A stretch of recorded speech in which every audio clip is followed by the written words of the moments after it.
नमस्कार दोस्तों। आज की किताब है दी मेटामॉर्फोसिस बाय फ्रेंच काफ्का। एक ऐसी कहानी है जो आपको सोचने पर मजबूर कर देती है। कल्पना कीजिए, एक सुबह आप उठते हैं और खुद को एक बड़े जायंट इंसेक्ट में बदला हुआ पाते हैं। ये कोई सपना नहीं बल्कि एक रियलिटी है। ये कहानी ग्रेगर सैम्सा की है, जो एक साधारण सेल्समैन से एक असाधारण कीड़े में बदल जाता है। लेकिन ये सिर्फ उसके शरीर का बदलाव नहीं बल्कि उसकी पूरी दुनिया का बदलाव है। ये कहानी आपको ये सोचने पर मजबूर करती है कि क्या होगा अगर आप एक दिन खुद को पूरी तरह से अलग पाएं। क्या होगा अगर आपका परिवार और समाज आपको स्वीकार न करे। क्या होगा अगर आपकी पहचान और आपका एग्जिस्टेंस पर सवाल उठने लगे। द मेटामॉर्फोसिस एक ऐसी कहानी है जो आपको अंदर तक झकझोर देती है। ये कहानी न सिर्फ ग्रेगर के बदलाव को दिखाती है बल्कि उसके परिवार और समाज के साथ उसके रिश्तों में आने वाले बदलाव को भी दिखाती है। तो चलिए इस कहानी के साथ एक ऐसी यात्रा पर चलते हैं जो आपको सोचने पर मजबूर कर देगी, क्योंकि ये कहानी सिर्फ एक कीड़े की नहीं बल्कि हम सबकी है। आइए समझते हैं इसे विस्तार से। चैप्टर 1। कहानी की शुरुआत ग्रेगर सैम्सा के साथ होती है, जो एक दिन सुबह उठता है और खुद को एक बड़े कीड़े में बदला हुआ पाता है।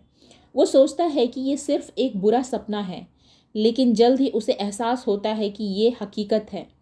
ग्रेगर एक सेल्समैन है और उसे अपनी नौकरी से बहुत नफरत है, लेकिन वो अपने परिवार के लिए काम करता है। उसकी इस हालत के बावजूद वो अपने ऑफिस के बारे में सोचता है और चिंता करता है कि वह लेट हो गया है। चैप्टर 2। इस चैप्टर में ग्रेगर के परिवार का उसके बदलाव पर रिएक्शन दिखाया गया है। ग्रेगर का पिता उससे नाराज हो जाता है और उसकी बहन ग्रीट उसकी देखभाल करने की कोशिश करती है। ग्रेगर को अब अपने कमरे में कैद होना पड़ता है और वो अपने परिवार से दूर हो जाता है। उसकी बहन उसके लिए खाना लाती है, लेकिन ग्रेगर अब सामान्य खाना नहीं खा सकता और वो सड़े हुए खाने को खाने लगता है। चैप्टर 3।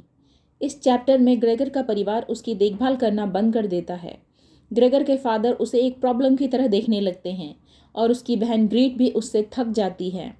ग्रेगर को अब अपने कमरे में अकेला छोड़ दिया जाता है और उसका परिवार उसकी जगह कमरे में सामान रखने लगता है। ग्रेगर को लगता है कि उसका परिवार उसे भूल गया है और वो अब उनके लिए कोई इम्पोर्टेंस नहीं रखता। चैप्टर 4।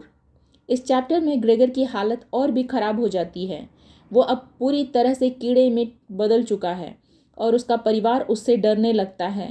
ग्रेगर की बहन ग्रीट भी अब उससे एक बोझ की तरह देखने लगती है और वो उसके परिवार को सुझाव देती है कि उसे हटा दिया जाए। ग्रेगर को एहसास होता है कि उसका परिवार उसके बिना बेहतर हो सकता है और वो अपने आप को सैक्रिफाइस करने का फैसला करता है। चैप्टर 5। कहानी के अंत में ग्रेगर की मौत हो जाती है। उसका परिवार उसकी मौत पर रिलीफ महसूस करता है और वो अपनी ज़िंदगी को आगे बढ़ाने का फैसला करता है। ग्रेगर की बहन ग्रीट अब एक युवा और खुशहाल लड़की बन जाती है और उसका परिवार उसके फ्यूचर के बारे में सोचने लगता है। और अंत में इस कहानी का सार इस प्रकार है। The Metamorphosis by French Kafka को पढ़ने के बाद आपको ये एहसास होगा कि ये कहानी सिर्फ ग्रेगर सैम्सा की नहीं बल्कि हम सब की है। ये कहानी हमें ये याद दिलाती है कि हमारे समाज में अलग होना कितना मुश्किल हो सकता है। ये कहानी हमें ये सोचने पर मजबूर करती है कि क्या होगा अगर हम एक दिन खुद को पूरी तरह से बदला हुआ पाएं। क्या होगा अगर हमारा परिवार और समाज हमें स्वीकार न करे। ग्रेगर की कहानी हमें ये याद दिलाती है कि हमारी पहचान, हमारा एग्जिस्टेंस कितना नाजुक हो सकता है। ये कहानी हमें ये सिखाती है कि हमारे रिश्ते और समाज के साथ हमारे कनेक्शंस कितने कॉम्प्लेक्स हो सकते हैं। तो अगर आप एक ऐसी ही कहानी पढ़ना चाहते हैं जो आपको सोचने पर मजबूर कर दे, तो द मेटामॉर्फोसिस आपके लिए ही है। ये कहानी आपको ये याद दिलाएगी कि हमारे समाज में अलग होना कितना मुश्किल हो सकता है और कैसे हमारे रिश्ते हमारे बदलाव के साथ बदल सकते हैं। जाइए और इस कहानी के साथ एक ऐसी यात्रा पर चलिए जो आपको अंदर तक झकझोर देगी, क्योंकि ये सिर्फ कहानी एक कीड़े की नहीं बल्कि हम सब की है। तो अगर आपको ये कहानी और इसका सार पसंद आया हो तो इसे लाइक करें, शेयर करें और हमारे चैनल को सब्सक्राइब करें, ताकि आप ऐसे ही दिलचस्प और विचारोत्तेजक कंटेंट को मिस ना करें। Stay connected, keep learning and keep transforming. Thank you.